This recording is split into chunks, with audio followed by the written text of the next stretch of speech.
I can't believe I'm saying this, but I'm classifying this as the Pokemon TCG War of 2024.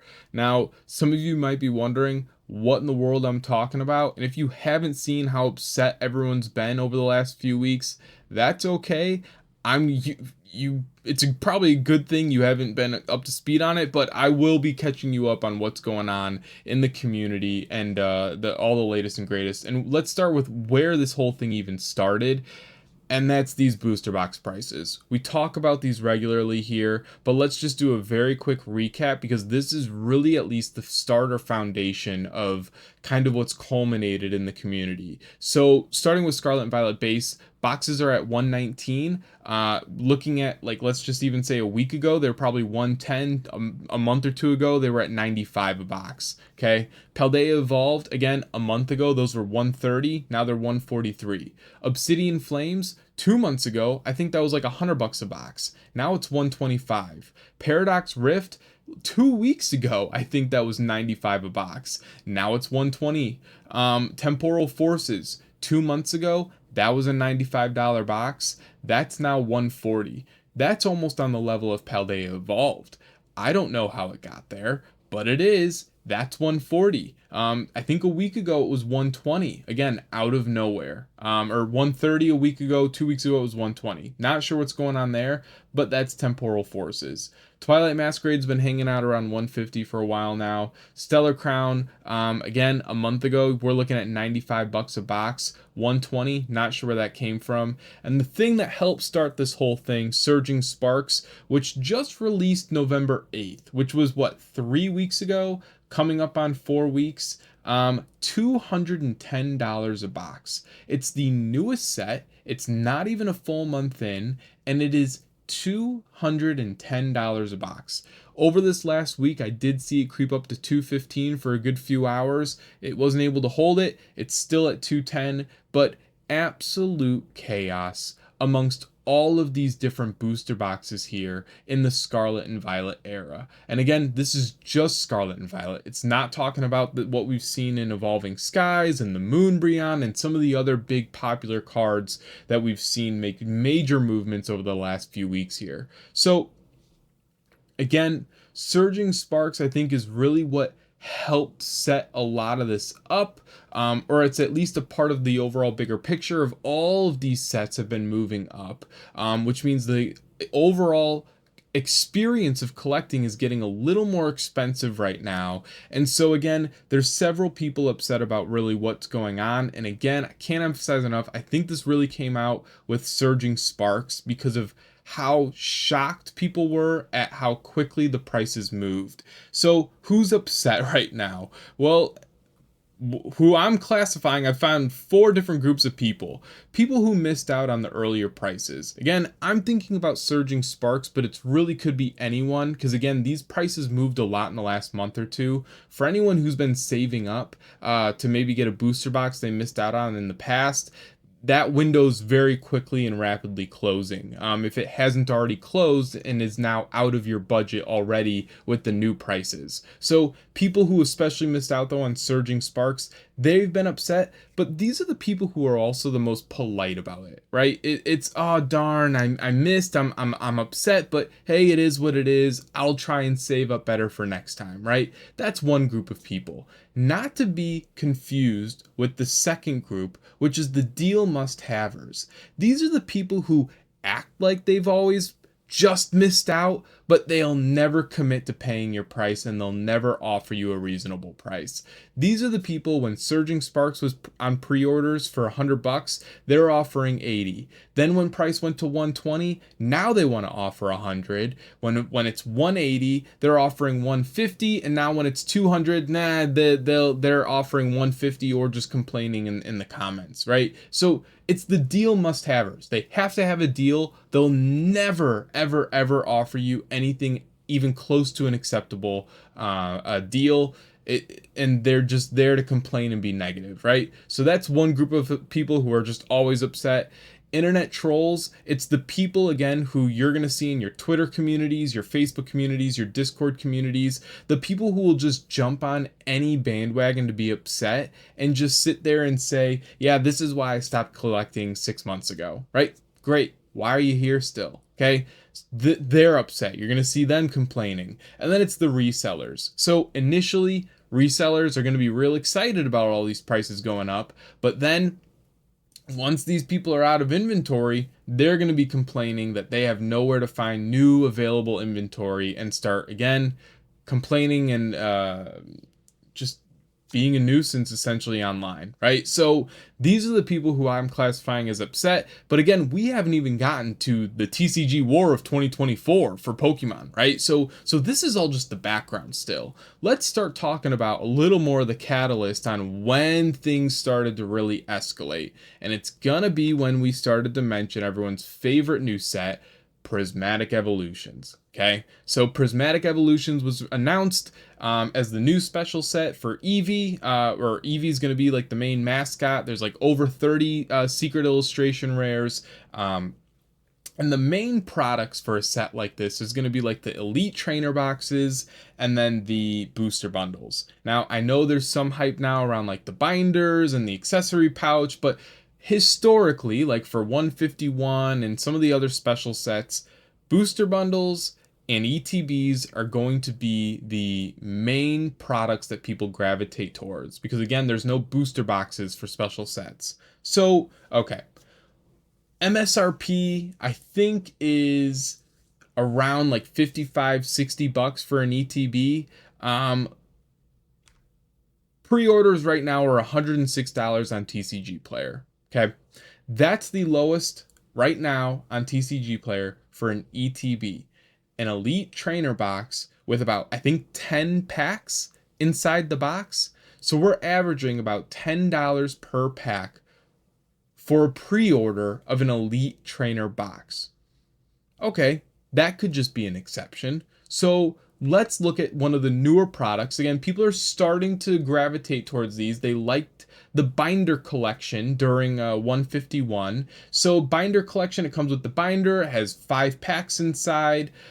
Generally, you'll see a lot of people do pricing per pack. So there's about 5 packs inside, and then $75. $75 for, again, you get a binder with 5 packs. So that's $15 a pack. Again, not including the binder, $15 per pack. Okay. This is expensive, to say the least. So this is something that both LGSs and the collecting community have had to adapt to. And I hate to say it, if you haven't realized it yet, you as a collector are probably priced out of purchasing these at this time, right? It's not your normal $40 ETB. It's not your normal, $20, $30 binder collection. You're probably priced out at this point. So with that, people are upset. And they're blaming the LGSs. Why? Well, because LGSs are getting their allocations from distro and they're posting them for close to market price. And at this point, market price is a lot more than MSRP. What you're going to hear from me, and I will give my opinion on this throughout, I'm not blaming at all LGSs for this move.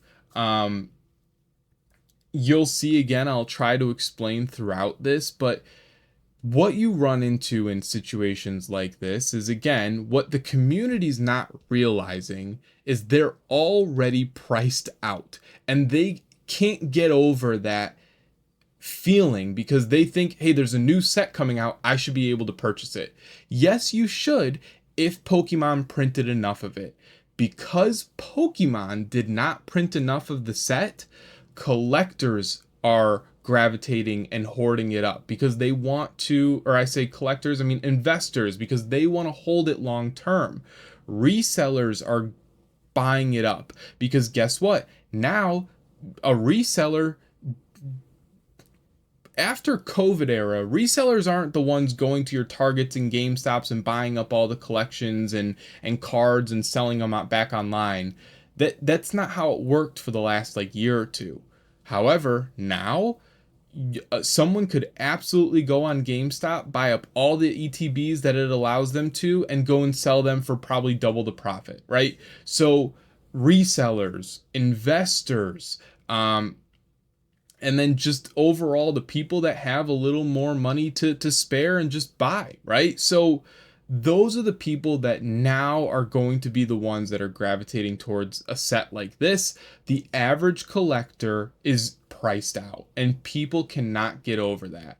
They think that at this time they should be allowed to purchase the set because it's a newer set, but unfortunately, again, from how I'm seeing this, I'm not blaming the LGSs. I'm blaming Pokemon for not printing enough. And again, I'm going to talk about in a minute why that's really my take on the situation. But again, I also think it's a little ironic that the community was so quick to lose trust in a lot of some of the bigger sellers and LGSs online that sell to the local that sell to the online community. So again, the people that I'm seeing get dragged the most for the higher prices online are also the people who have had the lowest prices for the last like 2 years.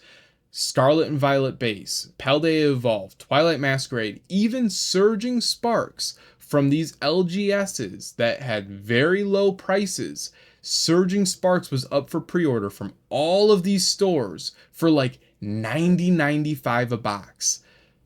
And people missed out, and now they're upset, right? So again, there's a little bit of an entitlement to thinking, hey, I should be able to order something. They're taking these stores that have had fantastic reputations, kind of dragging them.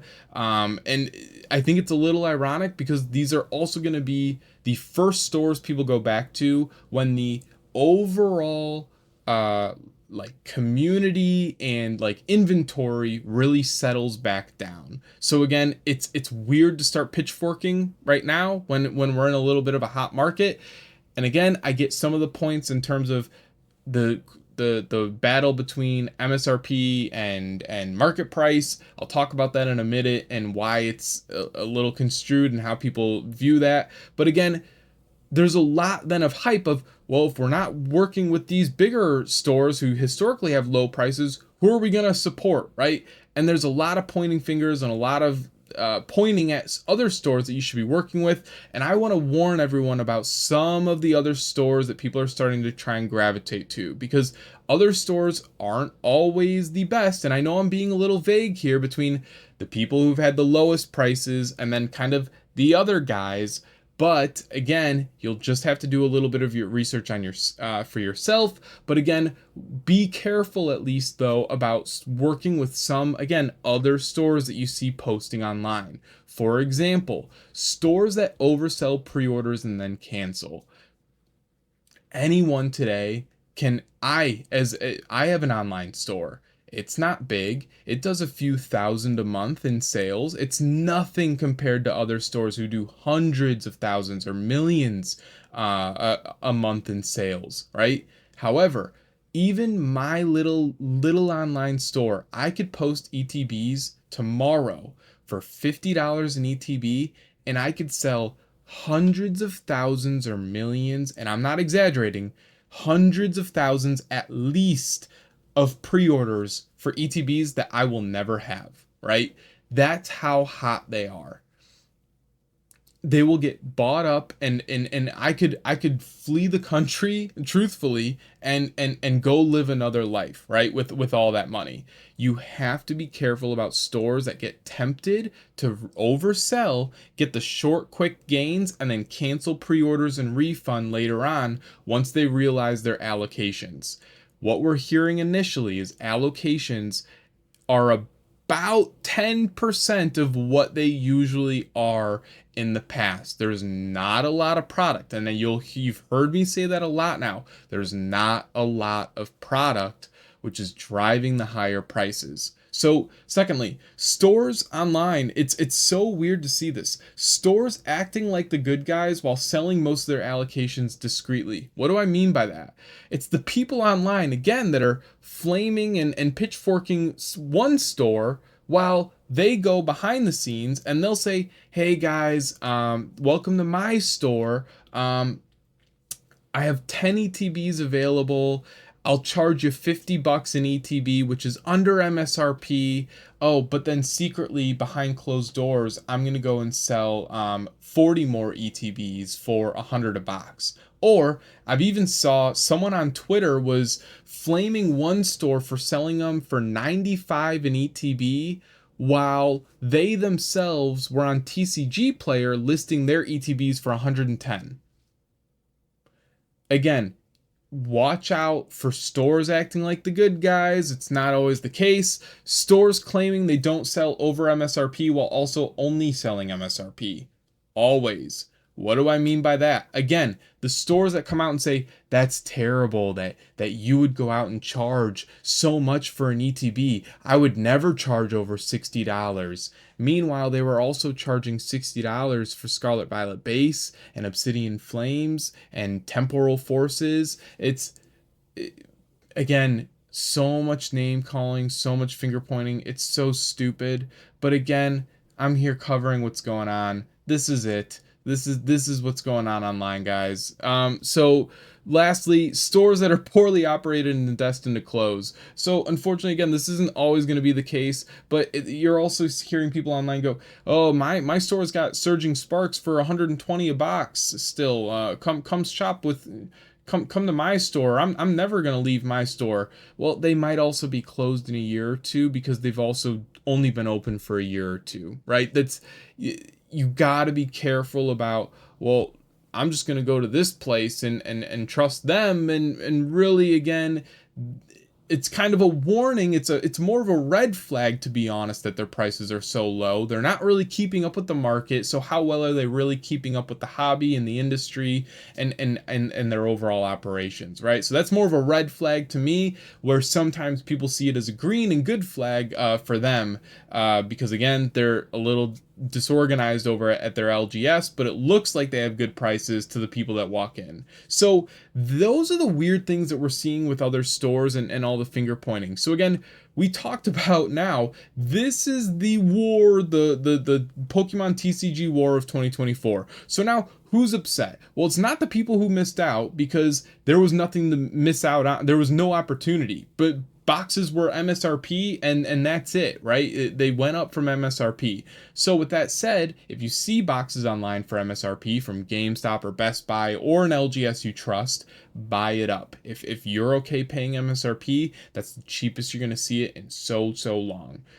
Deal must-havers, again, they're always upset, right? You can post a box for $40 tomorrow, they're going to ask for 20. Okay, it's the deal must-havers are always upset. The internet trolls, the resellers, again, same groups of people. Now there's this weird fifth group that I'm seeing. It's these Twitter deals communities, which again seems like these people online who have this kind of like internet fame for posting Twitter deals. They're dragging these LGSs that, again, historically for the last 2 years have had the lowest prices online. They're getting absolutely slammed by these Twitter communities.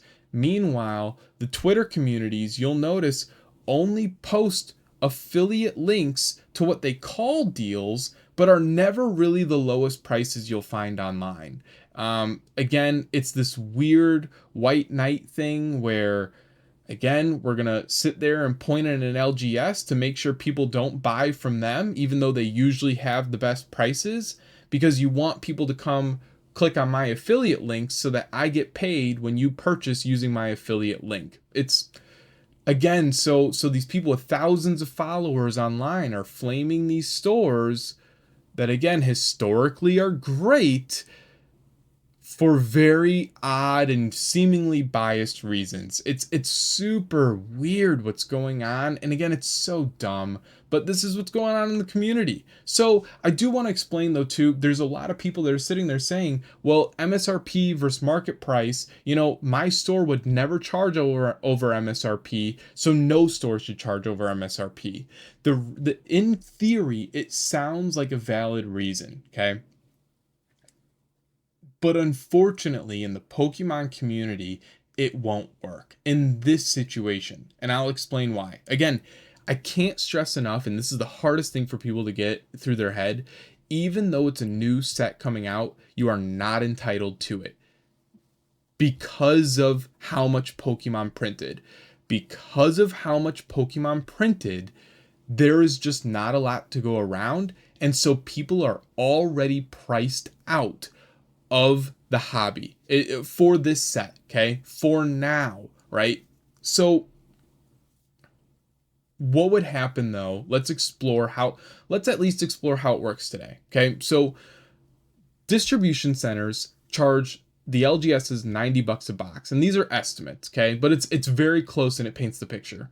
Distribution centers charge LGSs $90 for a booster box. The LGS then, for especially the ones getting slammed online, they'll turn around and sell these booster boxes for about $95. Okay, that means we as consumers get to pay $95, and then some of us resellers go out and then we flip it for $100 and we make our $5. So the warehouse and distro center, who knows what they're paying Pokemon? I don't know what they're paying Pokemon. Okay, but the LGS is making $5 on their sale, and then us resellers are making $5 on our sale as well, right? And then so we get our little dollars together, and then we go and buy more boxes and then make more $5. Okay. That's how it works with booster boxes that for the last like 2 years, okay? And then the prices go down and then they come up, and it works decently well too, because sometimes what happens is, hey, maybe I don't sell all my boxes for $100, but as the market was kind of crawling, my box price actually went up to 110. So I already committed and got my boxes for $95, but now my boxes are worth 110 and I'm making $15 a box, right? So again, this is how it works, where the LGS is kind of committed to their price. They already bought their $90 boxes. I bought it for 95, and then mine kind of goes with the market. Sometimes it goes up, sometimes it goes down.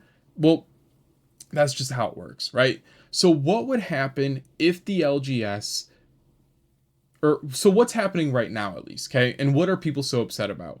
Well, people are realizing that for ETBs, the game stores are charging about 30, or the distro centers, they're paying the distro about $30 in ETB, okay?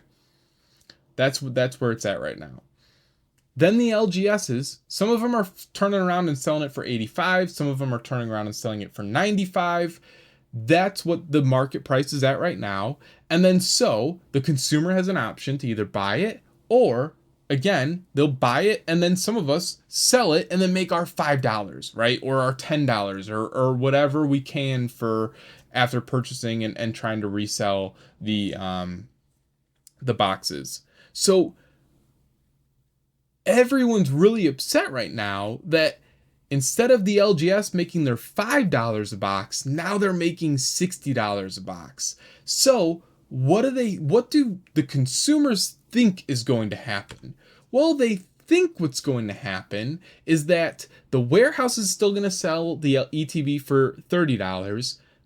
The LGS is going to turn around and sell it for MSRP or whatever, and sell it for $55. And then the community is just going to be happy and everyone gets to open their packs and move on and get their Umbreons and whatever, right? No, that's not what's going to happen. Again, instead of you getting to buy your 1 or 2 ETBs, what's going to happen is investors are going to buy them all up, and because they're faster and watching this more than you are, they're going to buy up all the stock. The resellers are going to buy it and buy up all the stock. So again, you might get your 1 ETB, but your 4 friends didn't, and the resellers bought all the other inventory. Okay, so now instead of the LGS making, what was it, like $60 for the ETB, now they're making 20, and the resellers are making 40, 50, whatever the market price is going to be after the next month or two. Okay, that's the problem, and that's where we're at today. People think that by lowering the price, they're going to get their chance to purchase the product they want. The reality is, though, one, there's no product to buy, Okay? There's way too little for all of you out there. And on top of that, even if it goes up on online, you are not going to be able to get it, or you will not be getting as much as you wanted. And or maybe you do, and but none of your friends do, because again, all of the resellers, everyone else has way better and faster tools than you do. Okay? And again, we're hearing people say, well, just use bot detection services, just use blah blah blah. Stop pretending like there's a good solution for this. If PlayStation and Sony and if Pokemon Center can't figure out their pre-orders, don't pretend like the little card shop down the road can figure out a better way to do pre-orders and protect from botting and making sure everyone gets the product that they want, right? That's not how it works. There's no tools out there today that make it a perfect system. So again, instead of the LGSs letting the consumer flip their products and get their 40, 50 bucks, the LGSs are just saying, hey, if there is no product at distro, we're charging what's a fair price. It's above market price, or it's above MSRP, but that's how it's working right now. That's until Pokemon decides to print more product. So who can you be mad at if you want to be mad? And I'm sure some of you watching are mad at me. You probably hate everything I'm saying right now. You probably don't agree with a thing I've said. Some of you might be mad at me after watching this video. Some of you are probably the ones tweeting some of the local stores, arguing with them online about what they should be charging. I think you should be mad at Pokemon. Truthfully, I think that Pokemon is intentionally doing this to a degree. Surging Sparks was a hot set. They limited how much that was going to come out. They saw Twilight Masquerade and the success after distro immediately sold out of booster boxes. They immediately did the same thing and had plenty of time to print more product for Surging Sparks. They didn't. They did the same formula for that. And on top of that, again, 151, let me remind you, 151 special set, that launched with ETBs and booster bundles. But the booster bundle prices went up so much, they decided, you know what, let's delay the launch of booster bundles. Let's just put out other product for people to buy because it's more expensive, okay? So where are we at today? Booster bundles are delayed. ETB prices are through the roof. Stores are only getting 10% of the allocation. Where are the cards? Why is there not more product? Instead of blaming the local card stores for trying to manage some type of system and consistency and like structure in the hobby, I think people should be blaming the Pokemon company for how much they decided to print and for putting all this pressure and weight on the LGSs to even begin with. It's a terrible system.